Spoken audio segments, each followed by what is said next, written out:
बोलिए हल षष्ठी मैया की जय। वृंदावन बिहारी लाल की जय। बलदाऊ भैया की जय।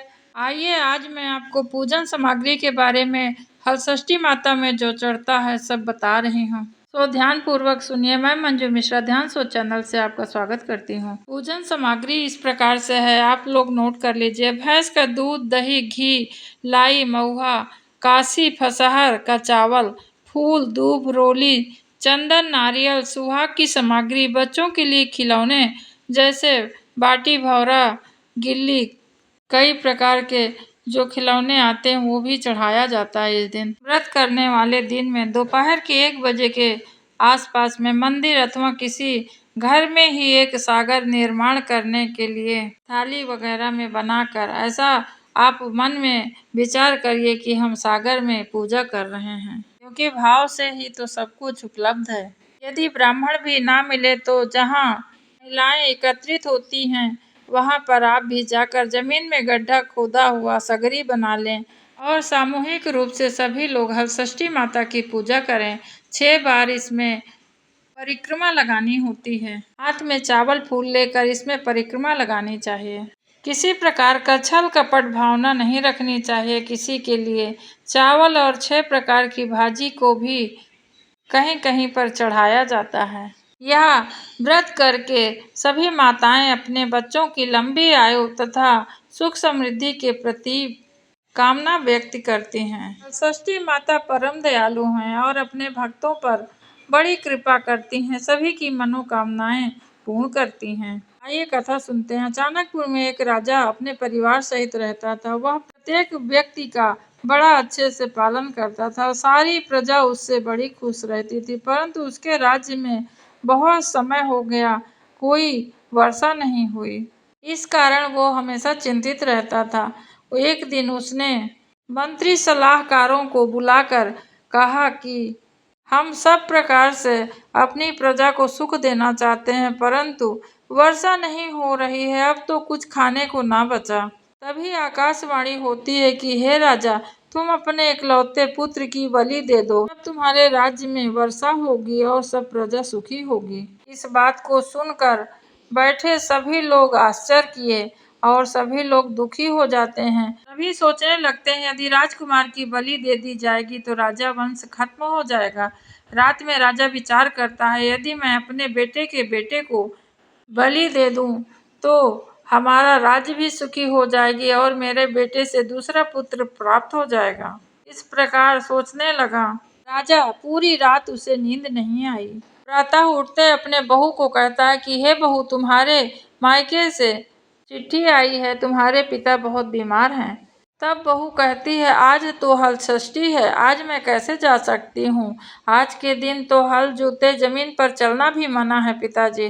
तब राजा कहता है, तुम चलकर नहीं जाओगी, पालकी में बैठाकर उसे भेज देता है। मायके जाती है जब बहू तो वहाँ पर उसके माता पिता दोनों स्वस्थ हैं और सभी महिलाएं हल षष्ठी की पूजा की तैयारी कर रही थी और यह देखकर बहू बहुत खुशी हो जाती, लेकिन आश्चर्य भी हुआ कि मेरे ससुर जी ऐसा क्यों कहा, उन्होंने झूठ क्यों बोला। हल षष्ठी देवी की पूजा करते हुए बहू अपने बेटे की लंबी आयु का वरदान मांगती है। पूजन के बाद बहू वापस जाने के लिए कहारों के साथ बैठ गई पालकी में और कहारों से कहती है कि उसी तरफ से चलना जहाँ मेरे ससुर जी तालाब खुदवाए हैं, उसमें हाथ मुंह धोकर ही आगे बढ़ूंगी।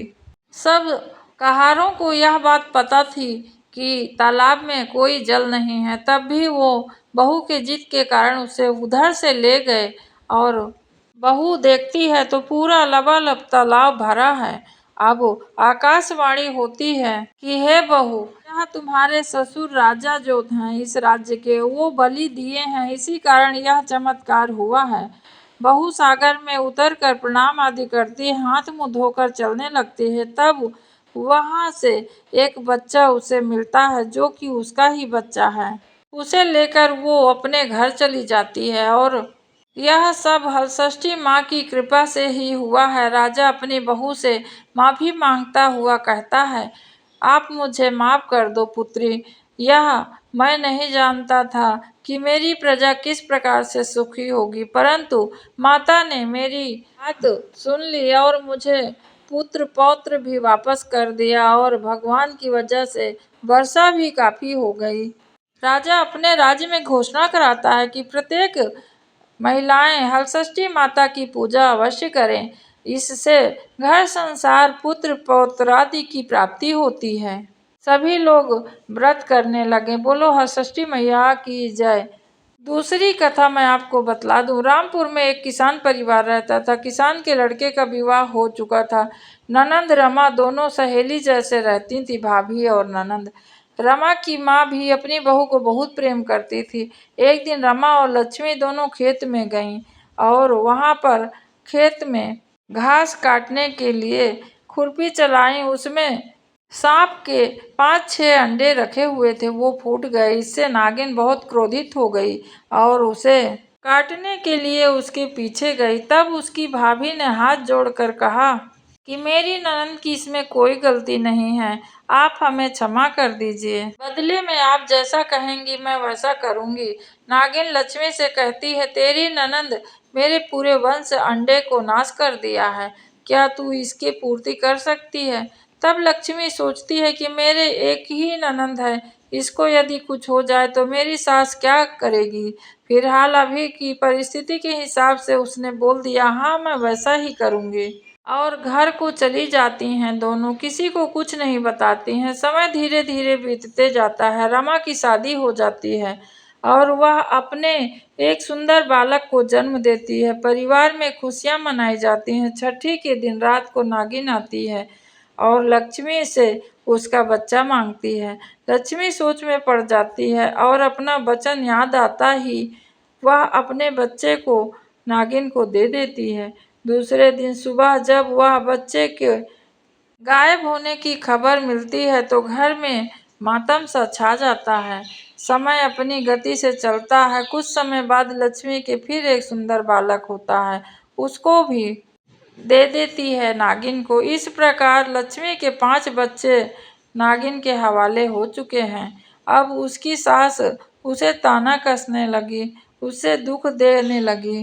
कुछ समय बाद लक्ष्मी छठवीं बार गर्भ धारण करती है। सास इस बार उसे घर से निकाल देती है। वे कहती है कि तुम्हें गर्भ धारण का क्या फायदा है जब तुम्हारे बच्चे गायब हो जाते हैं। और जब उसे घर से निकाल देते हैं वो अपने माँ के पास जाती है। माँ को सारा हाल बतला दिया। तब माँ कहती है, तू चिंता मत कर, सुख पूर्वक यहाँ रहे और धीरे धीरे सब ठीक हो जाएगा बेटा।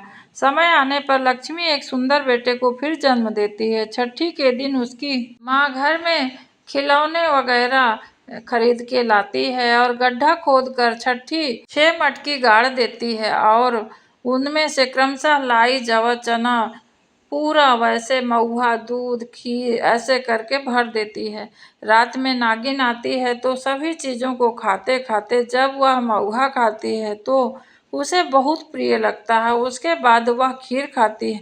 इस प्रकार पूर्ण रूप से संतुष्ट हो जाती है। जब नागिन तो लक्ष्मी के पास आती है और कहती है, हे पुत्री, तुम अपने धर्म और वचन की पक्की हो, मैं तुमसे बड़ी प्रसन्न हूँ, तुम वरदान मांगो। तब वो कहती है कि हे माँ, यदि तुम मुझसे प्रसन्न हो तो मुझे मेरे सारे पुत्रों को वापस कर दो।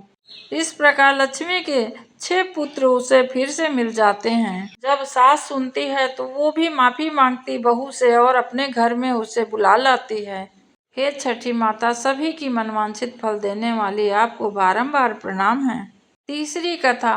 कोटा नगरी में 2 भाई, बड़े का नाम काशीराम और छोटे का नाम बंसीराम। बड़े भाई की पत्नी काली और छोटी की पत्नी का नाम लाली था। कोई संतान नहीं थी इनके। 2 बच्चे थे इनके, एक का नाम ठगरिया और दूसरे का नाम मुगरिया। लाली की सास अपने पोतों से बहुत प्रेम करती थी। लाली प्रतिदिन घर का सारा काम निपटाकर शहर में दूध दही बेचने जाती थी। शाम तक वापस आती थी। शहर में लाली जिसके घर दूध बेचती थी वह लोग सब, कल हमारे घर कमर छठ की पूजा है और इसलिए तुम भैंस का दूध लाना, उसे सहेजा। लेकिन वह यह बात नहीं समझी और गाय भैंस का दूध सब मिलाकर जाकर सभी को बांट आई। और भगवान की माया से ईर्ष्यावश उसकी देवरानी दोनों उसके बच्चों को मारकर चूल्हे की लकड़ी में जला देती है। खाना बनाने के बाद वह रसोई अच्छी तरह से साफ कर देती है ताकि जेठानी को पता न चले। जेठानी देखती है कि भैंस वाली दही तो रखा है, उसे नहीं दिया और गाय का ही मैं सारा बांट के आ गई जल्दी जल्दी में। उधर जाकर सबको बोलती है कि अरे सखियों, सब मेरा गाय का दही है आज का, भैंस का दूध ये है और भैंस का दही ये है, आप लोग ले लीजिए। उधर से जब लौटती है अपनी गलती की क्षमा मांगते हुए, इधर काली आत्मज्ञानी से भरी होती है, वह अपने मायके चली जाती है। जब देवरानी मायके चली जाती है तो बच्चों को अपने आवाज लगाते हुए वह बुलाती है और कमर छठ की पूजा के प्रताप से उसके दोनों बच्चे जलती आग से जीवित दौड़ते हुए उसके पास आते हैं और अपनी माँ को पूरी कहानी बतला देते हैं। बच्चों को सुनकर जेठानी उन्हें गले से लगाकर रोने लगती है और कहती है कि हे मैया, यदि मुझसे लालच से या गलती से किसी प्रकार से यह पाप हुआ है तो मुझे क्षमा करिए। हर साल मैं कमर छठ की पूजा करूंगी तथा भैंस का ही दूध दही बेचूंगी। यह तीसरी कथा थी। बोलो हरषष्ठी मैया की जय। चौथी कथा। रामगढ़ में एक ब्राह्मण परिवार रहता था। ब्राह्मण का नाम रामलाल था। वह बहुत ही सरल स्वभाव का था, लेकिन ब्राह्मणी बड़ी कुटिल थी, क्रूर स्वभाव की थी। उसके पास कोई संतान भी नहीं थी। उसके बच्चे पैदा होते ही मर जाते थे।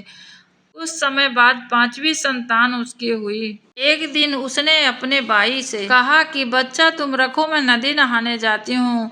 बाई बच्चे को खिलाते खिलाते सोचती है कि मेरे घर में नमक नहीं, इसलिए थोड़ा सा नमक निकाल कर वह चली जाती है। बच्चा देखकर हंसने लगता है। तब बाई पूछती है तुम क्यों हंस रहे हो? इस पर बच्चा कहता है कि अभी यहाँ पर मेरी माँ नहीं, इसलिए तुम चोरी कर रही हो। तब बाई कहती है कि मैं तब तक कुछ नहीं ले जाऊंगी जब तक तुम अपने हंसी का कारण नहीं बताओगे। बच्चा कहता है पता नहीं मेरी माँ पिछले जन्म में कितना नमक चुराया होगा, जिसके कारण उनके सारी संतान खत्म हो जा रही हैं और मैं भी कुछ दिन में खत्म हो जाऊंगा। तब बाई पूछती है कि इसका क्या कोई उपाय नहीं है, मालकिन के बच्चे जीवित हो सके। तब बच्चा कहता है कि अगर मेरी माँ रूप बदल कर वहां भगवान के दरबार में उपस्थित होकर बात सुनकर यहाँ आकर वैसा ही करेगी, तब वह सब ऋण से मुक्त हो जाएगी। ऐसा बोलकर बच्चा चुप हो जाता है। ललिता नहाकर आती है। तब बाई उसे पूरी कथा बतला देती है। ललिता कहती है तुम झूठ तो नहीं बोल रही, इतना छोटा बच्चा तुमसे कैसे बात कर सकता है? तुम मेरे बच्चे से ही मुझे डरा तो नहीं रही हो? तब वह कहती है कि नहीं मालकिन। दूसरे दिन वह बच्चा भी मर जाता है। तब ललिता को अपने बाई की बात पर भरोसा हो जाता है और भेष बदल के वो भगवान के यहाँ जाकर चुप से सुनती है। भगवान उसे जाने के लिए कहते हैं तो बच्चा भगवान से पूछता है कि कोई भी जाने के लिए तैयार क्यों नहीं है, तो आप मुझे ही क्यों भेज रहे हैं? तब भगवान कहते हैं कि यदि तुम वहां जाओगे और तुम्हारी माँ तुम्हारे मन का नहीं करेगी तो तुम वापस फिर से चले आना। बच्चा पूछता है मैं कैसे वापस आऊंगा? तब भगवान कहते हैं तुम जो वस्तु ना रहे उसी की मांग करना। तुम्हारी माँ तुम्हारी मांग नहीं पूरी करे तब तुम वहां से आ जाना। इस बात को उसकी माँ सुनकर और वापस आ जाती है। धीरे धीरे बच्चा बड़ा होता है और वैसा ही करता है, सभी चीज के लिए जिद करता है। एक बार कीचड़ में लौट कर कहता है माँ उठा लो गोद में। माँ उसे उठाकर प्यार करती है। इसी प्रकार करते करते माँ की आदत सुधर गई, मुझे भी बहुत प्यार करती है। अब मेरी माँ क्या करूं प्रभु? वह बालक फिर से पूछता है। तब भगवान उस बच्चे को समझाते हैं, कहते हैं इसके लिए पुराने कर्म दंड खत्म हो चुके हैं। अब यह माँ तुम्हारी अच्छी माँ हो गई है। इसके साथ ही तुम 100 वर्ष तक रहो। हे हरषष्ठी मैया की जय। सबकी मनोकामना पूर्ण करना माता। आइए पांचवी कथा सुनते हैं। बोरसी नामक एक गांव था। एक ब्राह्मण और उसकी पत्नी वहां रहते थे। ब्राह्मण दीनानाथ बहुत सरल सज्जन था। उसकी पत्नी कामनी कठोर और रूखे स्वभाव की थी। दीनानाथ अपने पत्नी के स्वभाव के कारण विशेष परेशान रहते थे। वे रोज पूजा पाठ करते, परंतु उनकी पत्नी कभी न व्रत उपवास करती, न ही किसी को दान धर्म करती। एक बार दीनानाथ अपने गांव से एक गरीब बच्चे को मीठी गोली खरीद कर दे दिए। अचानक कामनी वहां आ जाती है और बच्चे के हाथ से उसे छीन कर फेंक देती है। बच्चा रोने लगता है। रोते रोते अबोधपन में कहता है, आप बच्चों को व्यर्थ में परेशान करती हैं, इसीलिए भगवान ने आपको संतान नहीं दिया। बच्चों की बात सुनकर कामनी बड़ी परेशान हुई।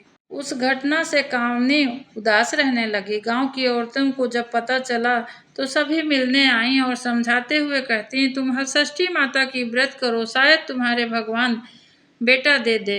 इस प्रकार उसने भी हरषष्ठी माता की पूजा की और नियम पूर्वक व्रत करती। कुछ दिन में भगवान उसे भी संतान दिया, उसकी भी गोद भर गई। हे हरषष्ठी माता, आप सभी की मनवांछित फल देने वाली मैया, सभी की गोद भरना। जिसे संतान न हो उसे संतान देना मैया। ये छठवीं कथा जानते हैं। एक छोटा सा गांव था, उसमें कंचन नाम की एक बाई रहती थी। वह दूध दही बेचकर अपने परिवार का पालन पोषण करती थी।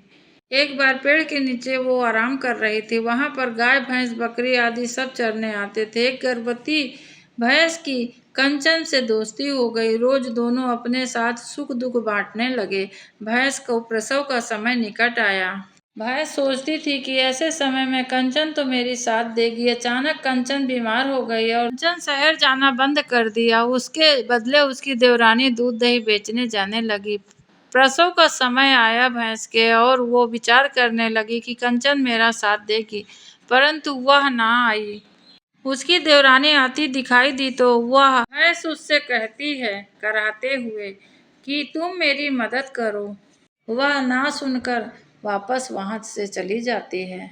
तब भैंस क्रोधित होकर कहती है कि मेरा प्रसव छठ महारानी की दया से अच्छे से ही निपट जाएगा, मेरा बच्चा दौड़ने भी लगेगा, परंतु तुम मनुष्यों के बच्चे पालते पालते तुम्हें सालों साल लगेगा, अधिक मेहनत करनी पड़ेगी।